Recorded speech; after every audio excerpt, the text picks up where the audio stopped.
ॐ शं शुक्राय नमः। नमस्ते भार्गवश्रेष्ठ देवदानवपूजित वृष्टिरोध प्रकर्ते च वृष्टिकर्ते नमो नमः।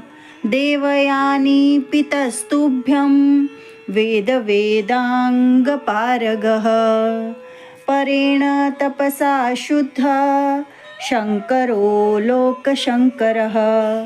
प्राप्तौ विद्यां जीवनाख्यां तस्मै शुक्रात्मने नमः।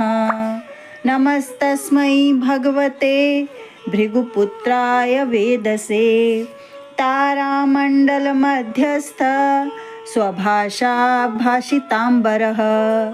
यस्योदये जगत्सर्वं